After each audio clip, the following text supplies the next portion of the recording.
నమస్తే. ఆంధ్రప్రదేశ్ పోలీసులుకి ఒక అన్యాయం చేస్తున్నారు. దుర్మార్గమైనటువంటి అన్యాయం అని నేనైతే భావిస్తున్నా. హోమ్ మినిస్టర్ గారి దృష్టికి తీసుకెళ్తున్నాము. ప్లస్ డీజీపీ గారి దృష్టికి తీసుకెళ్తున్నాము. ఇది మేము ఎందుకంటే ఈ మధ్య ఎక్కడ అట్రాసిటీ జరిగిన ఇప్పుడు నిన్న సల్మాన్ని చంపేసిన తర్వాత ఎఫ్ఐఆర్లు చూస్తే 2 ఎఫ్ఐఆర్లు ఉన్నాయి. గతంలో పిఠాపురంలో అక్కడ అట్రాసిటీ జరిగిన దళితుల మీద అక్కడ చూస్తే 2 ఎఫ్ఐఆర్లు ఉన్నాయి. అంటే వాళ్ళ మీద ఒకటి, వీళ్ళ మీద ఒకటి. ఇప్పుడు నిన్న ఏమంటారు, సల్మాన్ మీద ఒక ఎఫ్ఐఆర్, వేరే మీద ఒక ఎఫ్ఐఆర్, కొట్టిన అతని మీద ఎఫ్ఐఆర్. గతంలో ఇంకొక అట్రాసిటీ జరిగింది, అక్కడ చర్చి దగ్గర గొడవ అయితే అక్కడ 2 ఎఫ్ఐఆర్లు పెట్టారు, వీళ్ళ మీద ఒకటి, వాళ్ళ మీద ఒకటి. ఇప్పటి వరకు మేము చూసినటువంటి ప్రతి కేసుల్లో కూడా మేము ఎఫ్ఐఆర్ కోసం చూస్తుంటే ప్రతి కేసులో 2 ఎఫ్ఐఆర్లు పెడుతున్నారు. We are asking why there is an FIR on the victim. ఎవరైనా పోలీస్ స్టేషన్కి వచ్చి ఇదిగోండి మాకు గొడవ అయింది, మమ్మల్ని అట్రాసిటీకి గురి చేశారు, లేదు మమ్మల్ని కొట్టారు అని చెప్తే కొట్టారని చెప్పి పోలీస్ స్టేషన్కి వచ్చిన వాడి మీద ఎఫ్ఐఆర్ పెడితే వాళ్ళు పోలీస్ స్టేషన్కి వస్తారా రెండోసారి? ఇలాగ ఎంతమందికి అన్యాయం జరుగుతుంటే మీరు పోలీస్ స్టేషన్కి వెళ్తే మళ్ళీ ఇద్దరి మీద కేసు పెడతారని చెప్పేసి తన్నిచ్చుకున్నవాడు కూడా పోలీస్ స్టేషన్కి రాడు. ఎందుకు? కొట్టినోడి మీద కేసు పెట్టడానికి వెళ్తే ఈడి మీద కూడా కేసు పెడుతున్నారంటే దట్ ఈస్ ఇల్లీగల్. అది ఎందుకు పోలీసులు ఎందుకు చేస్తున్నారు? దయచేసి ఇప్పుడు పోలీసులు ఏమంటారు, న్యూట్రాలిటీ అని మాట్లాడుతున్నారు. In the name of neutrality, in the name of equal justice మీరు విక్టిమ్కి అన్యాయం చేయకూడదు. పోలీసులకు మేము రిక్వెస్ట్ చేస్తున్నాము, please stop filing 2 FIRs. Home minister గారు ఇది అన్యాయం, ఇది 2 ఎఫ్ఐఆర్లు పెట్టడం అన్యాయం. ఇది ఏపీ పోలీసులు అనే వాళ్ళు ఒకరు విక్టిమ్ మీద పెడుతున్నారు, ఒకరు అటాకర్ మీద పెడుతున్నారు, అక్యూజ్డ్ మీద పెడుతున్నారు. అట్లా పెడితే వాళ్ళకి దాన్ని పెట్టి కేసు, కౌంటర్ కేసు ఏమంటారు దాన్ని, counter case, cross case, both side FIR, ఇది రకరకాల పేర్లు పెడుతున్నారు. అదేమంటే పోలీసులు ఏమన్నారంటే మేము న్యూట్రల్గా ఉండాలి అని అంటున్నారు. బట్ దాన్ని మీరు మిస్యూజ్ చేస్తున్నారు. విక్టిమ్ మీద కేసు పెడుతున్నారండి. విక్టిమ్ మీద కేసు పెట్టేది ఏంటండి? ఎవడో ఒకడు వచ్చి నన్ను కొట్టాడు సార్ అంటే తన్నులు తిన్నవాడు పోలీస్ స్టేషన్కి వస్తే వాడి మీద కూడా ఎఫ్ఐఆర్ పెడుతుంటే వాడు రెండోసారి పోలీస్ స్టేషన్కి వస్తారా? ముఖ్యంగా ఇది అన్యాయం. ఇది సెక్షన్ 154 ఇప్పుడు సిఆర్పిసి 154 సెక్షన్లో ఏమని ఉంది, ఎఫ్ఐఆర్ పెట్టేటప్పుడు కాగ్నిజబుల్ అఫెన్స్ అయితేనే మీరు ఎఫ్ఐఆర్ పెట్టాలి. కంప్లైంట్ ఇద్దరిస్తారండి, కంప్లైంట్ ఇద్దరిస్తారు, ఎఫ్ఐఆర్ పెట్టకూడదు. మేము చూసిన ప్రతి అట్రాసిటీ కేసులో 2 ఎఫ్ఐఆర్లు పెడుతున్నారు. అంటే ఒక అట్రాసిటీ జరిగింది, ఒక అట్రాసిటీ జరిగినప్పుడు వాడు వెళ్ళి ఇదిగోండి సోన్స్ వ్యక్తి మా మీద కులం పెట్టి దూషించాడానో, లేదా కొట్టాడానో, ల్యాండ్ దగ్గర గొడవ అయిందనో, చుట్టుపక్కల గొడవ అయిందనో పెట్టి ఒకరు వచ్చిన తర్వాత అతని మీద కంప్లైంట్ తీసుకొని కేసు పెట్టి ఈయన కేసు పెట్టినోడిని బెదిరించడానికి ఈడి మీద కూడా ఎఫ్ఐఆర్ పెట్టి, ఎందుకంటే వాళ్ళు నువ్వు కూడా కంప్లైంట్ అయ్యాయా అని చెప్పి వాళ్ళ మీద ఒక కంప్లైంట్ తీసుకొని వీళ్ళ మీద కూడా కేసు పెడితే ఇక విక్టిమ్కి న్యాయం ఏడ జరగదు కదా, విక్టిమ్కి న్యాయం జరగదు కదా. ఇద్దరి మీద కేసులు పెడితే ఇప్పుడు సెక్షన్ 154 సిఆర్పిసి ఏం చెప్పింది, మీరు కాగ్నిజబుల్ అఫెన్స్ అని తేలితే మీరు ఎఫ్ఐఆర్ పెట్టాలి. కంప్లైంట్ ఇద్దరిస్తారు. ఇప్పుడు ఎవడో నన్ను కొట్టాడు, నేను కంప్లైంట్ చేస్తాను సార్, నన్ను కొట్టాడని నేను అతను కంప్లైంట్ ఇస్తాడు. ఏమని, ఇదిగో నేను ఈ రీజన్ పెట్టి నేను కొట్టానని. బట్ మీరు ఎఫ్ఐఆర్ వెరిఫై చేసి ఎస్ ఇది కాగ్నైజబుల్ అఫెన్స్ అయితేనే మీరు కేసు పెట్టాలి. లేదు, పోలీసులు ఏం చేస్తున్నారు, ఇక నన్ను కొట్టాడంటే నేను పోలీస్ స్టేషన్కి వెళ్తే నన్ను నిజంగానే కొట్టారు, ఎందుకంటే దెబ్బలు అవన్నీ కనిపిస్తూ ఉంటాయి, సో కేసు పెడతారు వాళ్ళ మీద. ఇప్పుడు వాడిని తప్పించాలి, వాడిని కాపాడాలంటే ఏం చేయాలి, నువ్వు కూడా ఒక కంప్లైంట్ ఇరవై వాడి మీద అని చెప్పి కేసు వేసుకుని నా మీద కూడా ఒక కేసు వేస్తే ఇంక నేను పోలీస్ స్టేషన్కి పోను కదా.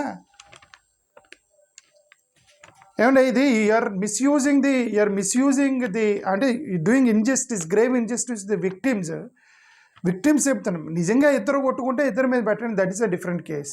ఇద్దరు నిజంగా కొట్టుకున్నారనుకోండి, వాడో కర్ర ఈడో కర్ర తీసుకొని ఇద్దరి మీద పెట్టండి, అదే అట్లాంటప్పుడు ఓకే.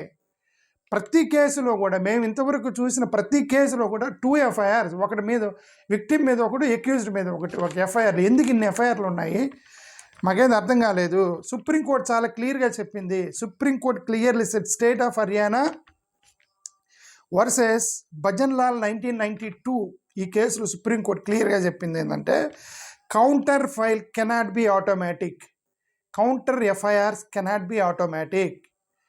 ఫస్ట్ ఎవడైతే పోలీస్ స్టేషన్కి వచ్చి నేను విక్టిమ్ని, నా మీద దాడి చేశారని చెప్పారో అతని మీద మీరు ప్రైమరీ కేసు తీసుకొని వాళ్ళ మీద ఎఫ్ఐఆర్ పెట్టి దాన్ని ఇన్వెస్టిగేషన్ తీసుకెళ్ళి సెకండ్ కౌంటర్ ఎఫ్ఐఆర్ వస్తే ఎవరైతే ముందు నీ పోలీస్ స్టేషన్కి వచ్చి చెప్పాడో వాడు ప్రైమరీ, ఎవడు దెబ్బ తగిలితే వాడే వస్తాడు ముందు, వాళ్ళ మీద మీరు అపోనెంట్ మీద ఎఫ్ఐఆర్ పెట్టాలి. తర్వాత సెకండ్ వచ్చేది కౌంటర్ ఎఫ్ఐఆర్ అంటారు. ఆ కౌంటర్ ఎఫ్ఐఆర్ని మీరు వెరిఫై చేసి నిజంగా ఇది కౌంటర్ ఎఫ్ఐఆరా లేదంటే ఇతను తప్పించుకోవడానికి రెండో కేసు పెడుతున్నాడా అనేది వెరిఫై చేయండి. నేను సుప్రీంకోర్టు చెప్పింది it cannot be automatic, counter FIR cannot be automatic అని supreme court it given a judgement state of Haryana versus Bhajan Lal case 1992లో. మీరేందంటే ఏ అట్రాసిటీ జరిగినా ఇప్పుడు ఇది సాల్మన్ కేసులో నేను చూస్తే ఆశ్చర్యపోయింది. అతను చచ్చిపోయాడండి, సాల్మన్ చంపేశారు. అతని మీద ఎఫ్ఐఆర్ పెట్టేటువంటి కొట్టించుకునేవాడి మీద ఎఫ్ఐఆర్ పెట్టేది ఏంటండి? అక్కడెక్కడ అట్రాసిటీ జరిగింది, అక్కడ పిఠాపురంలో దళితుల మీద కూడా ఇప్పుడు అట్రాసిటీ జరిగింది. ఇదేమన్నా ఉన్న కులం పెట్టి తిట్టాడని ఎవడో పోలీస్ స్టేషన్కి వెళ్తే వాళ్ళ మీద కూడా ఇప్పుడు వాళ్ళ మీద కేసు పెట్టి మళ్ళీ ఈడీ మీద కూడా కేసు పెడితే ఏమన్నా హోమ్ మినిస్టర్ గారు మీరు పోలీస్ డిపార్ట్మెంట్లో మీరు కొద్దిగా చెప్పండి, ఇవన్నీ కరెక్ట్ కాదు. ఇది కౌంటర్ కేసులు అనేవి మీరు వెరిఫై చేసి పెట్టాలి. డీజీపీ గారు మేము రిక్వెస్ట్ చేస్తున్నాము, ఇది కరెక్ట్ కాదు. మీరు వీక్ చేస్తారు విక్టిమ్ని, కంప్లైనెంట్ని వీక్ చేస్తారు, భయపెడతారు. అతను భయపడతాడు, తన్నించుకొని వాడు విక్టిమ్ అయ్యి బాధితుడయ్యి వాడు భయపడతాడు. మళ్ళీ మీరు కేసు పెట్టగానే, కౌంటర్ కేసు పెట్టగానే you cannot silence the victims, you cannot silence the complainant by filing the FIR, counter FIRs on the victim. Police must conduct a preliminary inquiry.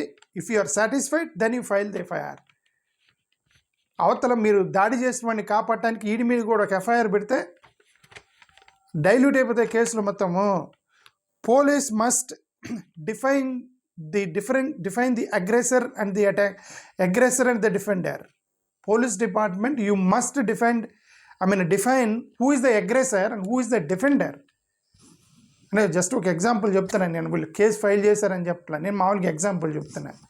ఎవరో ఒక అమ్మాయి వచ్చి నన్ను రేప్ చేశారని చెప్పి కంప్లైంట్ చేసింది అనుకోండి, ఆడి మీద కేసు పెడతారు, ఇది అమ్మాయిని రేప్ చేశాడని. ఇప్పుడు వాడు తప్పించుకోవడానికి ఆ అమ్మాయి నన్ను రక్కింది సార్, గిక్కింది సార్ వాడు కేసు పెడితే ఆ కేసు కూడా పెడతారా? నిజంగా అమ్మాయి డిఫెండ్ చేసుకోవడానికి ఎవడు రేప్ చేయడానికి ట్రై చేస్తాను, అమ్మాయి డిఫెండ్ చేసుకుని రక్కిద్ది గీకిద్ది. ఇప్పుడు ఈ అమ్మాయి మీద కూడా కౌంటర్ కేసు పెడతారు, ఇది రక్కేమని చెప్పి.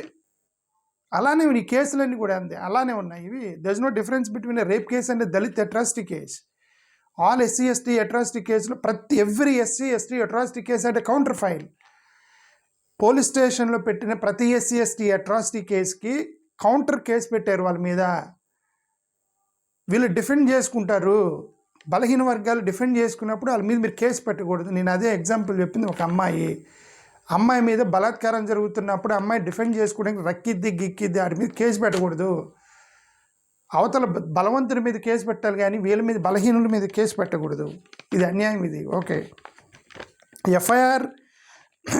ఎఫ్ఐఆర్ అనేది ప్రైమా ఫేస్ ఎవిడెన్స్ని బట్టి మీరు పెట్టాలి. కంప్లైంట్ తీసుకోండి, వాళ్ళు కంప్లైంట్ రాస్తారు, వీళ్ళు కంప్లైంట్ తీసుకోవాలి.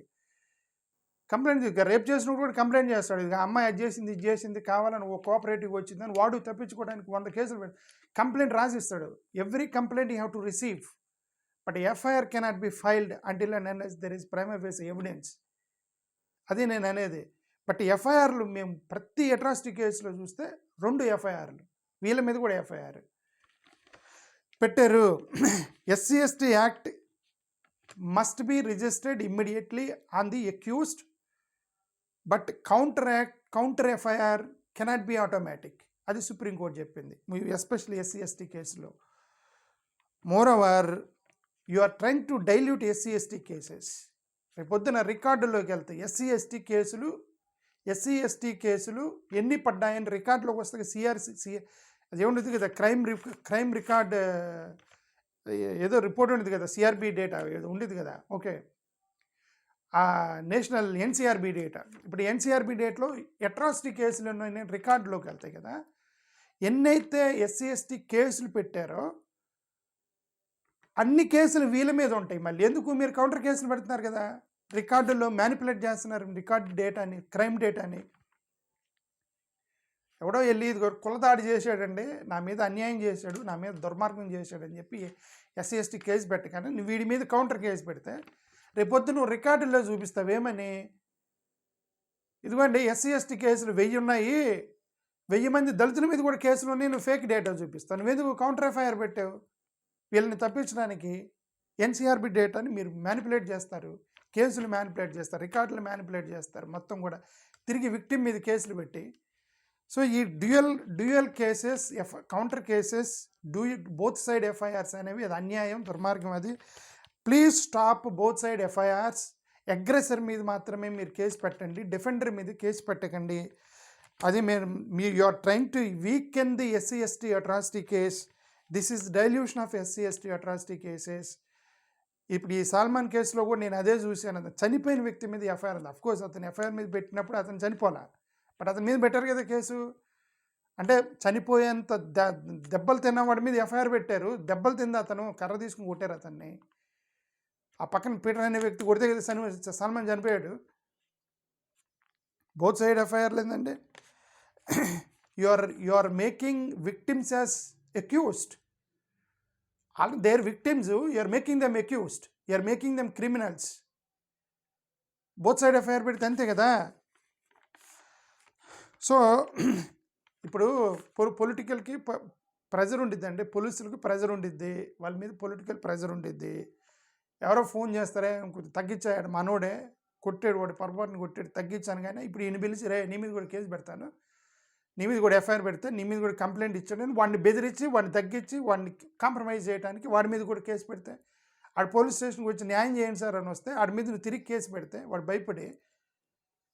ఇదంతా కూడా కొన్ని చోట్ల డామినెంట్ క్యాస్ట్లు ఉంటాయి, పొలుగుబడి ఉంటుంది, కొడతారు. ముందు కొద్దిగా లోయర్ కొమ్మలు వస్తున్న కొడతారు, కొట్టి ఆడ వెళ్ళి కేసు పెడతాడు. కేసు పెడితే పోలీస్ స్టేషన్కి చెప్తాడు, ఏమన్నా పోలీసులకు ఫోన్ చేసి చెప్తాడు కొద్ది తగ్గించేది మన వాళ్ళు కొట్టారు వాడిని అని. కానీ ఇప్పుడు ఏంది డామినెంట్ క్యాస్ట్కి సపోర్ట్గా ఈ దళితుల మీద ఎఫ్ఐఆర్ పెడుతున్నారు, కౌంటర్ ఎఫ్ఐఆర్ పెడుతున్నారు, బోత్ సైడ్ ఎఫ్ఐఆర్లు పెడుతున్నారు.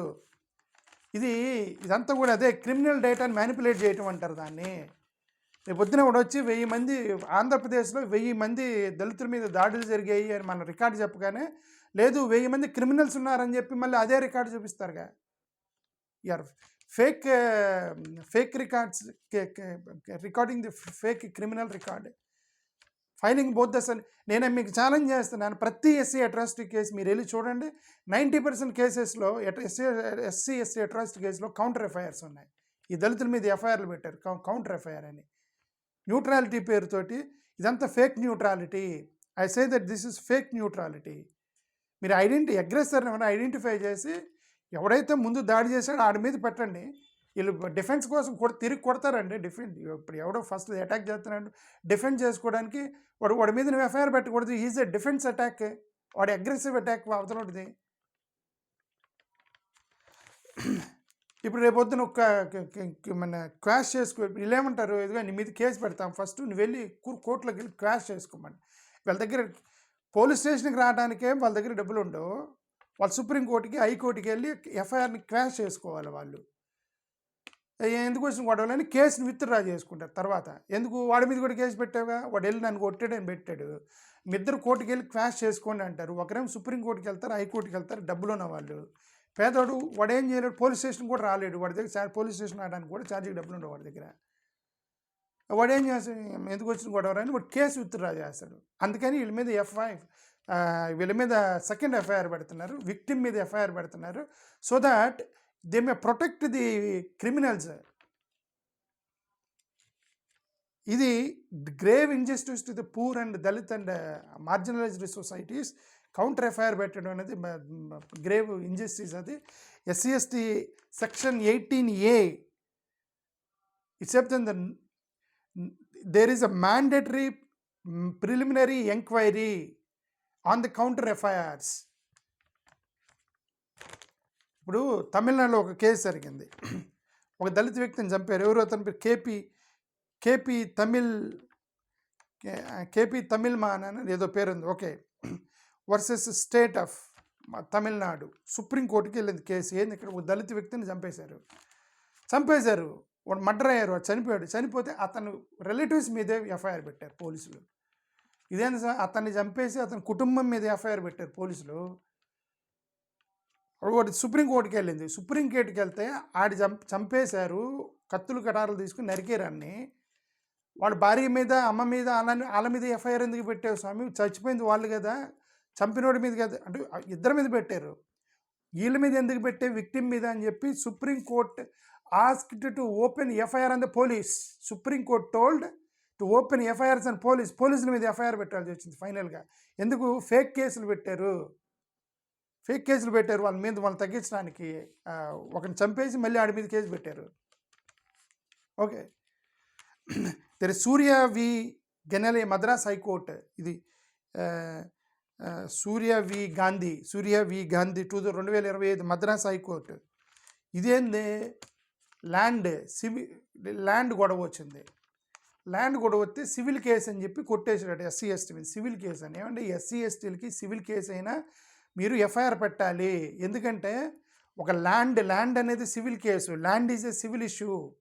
But if an SC ST person is involved in that, ఇతని ఎస్సీ ఎస్టీయోడు కదా అని చెప్పేసి ఇతను ఏం చేయలేడని, బలహీనుడు అనేటువంటి భావజాలంతో వెళ్ళి కబ్జాలు చేస్తారని అక్కడ ఎఫ్ఐఆర్ పెట్టమన్నారు. ఎస్సీ ఎస్టీ కేసు పెట్టమన్నారు. ల్యాండ్ ఇష్యూ అయినా సరే పోలీసులే ల్యాండ్ ఇష్యూ అయ్యా, దీనికి కేసులు పెట్టరు, ఈ సివిల్ ఇష్యూ, మీరు వెళ్ళి కోర్టులు, అది ఎస్సీ ఎస్టీలకు పడతాయి సరిపో. సివిల్ కేసు అయినా సరే ఎస్సీ ఎస్టీలు ఇన్వాల్వ్ అయితే ఎఫ్ఐఆర్ పెట్టాలి పోలీసులు. ఎందుకంటే అక్కడ అతని కులాన్ని చూసి వీళ్ళు దౌర్జన్యంగా వెళ్తారు. ల్యాండ్ అయినా సరే అక్కడ ల్యాండ్ కాదు, కులం చూసి వెళ్తారు వాళ్ళు. అందుకని ఎఫ్ఐఆర్లు పెట్టమన్నారు. ఎస్సీ ఎస్టీ పెట్టమన్నారు. సివిల్ కేసు అయినా Madras high court so Madras high court చెప్పింది అదే, ఎస్సీ ఎస్టీడు కదా అని చెప్పి మీరు సివిల్ కేసు అని చెప్పి తోసేయకూడదని. ఓకే, ఇంకొకటి కేసు స్టేట్ ఆఫ్ ఆంధ్రప్రదేశ్లో దళిత బ్లైండ్ అమ్మాయిని రేప్ చేసిన కేసు ఒకటే. దళిత బ్లైండ్ అమ్మాయిని రేప్ చేశారు కదా ఒక కేసు. ఓకే, సరే, ఇవన్నీ అక్కల Ramireddy case state of Andhra Pradesh. ఇవన్నీ కూడా ఏంటి అంటే మేమేం చెప్తామంటే, ఫైనల్గా మేము చెప్పేది ఏంటంటే, ఎక్కడ అట్రాసిటీ జరిగినా మేము ఫస్ట్ ఎఫ్ఐఆర్లు చూస్తున్నాము. ఎఫ్ఐఆర్లు అసలు ఏం రాశారు అని. మాకు తెలిసి ఎఫ్ఐఆర్లో ఫేక్ ఎఫ్ఐఆర్ మొత్తం కూడా ఫేక్ ఎఫ్ఐఆర్లే. ఎందుకు 2 ఎఫ్ఐఆర్లు ఓపెన్ చేస్తున్నారు? వాడు చెప్పిన వర్షన్ ఒక ఎఫ్ఐఆర్, ఈడు చెప్పిన వర్షన్ ఒక ఎఫ్ఐఆర్. అంటే మీరు టైపిస్టులు మాత్రమే, పోలీస్ స్టేషన్లో టైపిస్టులు మాత్రమేనా? FIR complaint is different and FIR is different. Complaint అంటే ఎవడు కంప్లైంట్ ఇచ్చినా మీరు ఆ కంప్లైంట్ తీసుకోవాలి.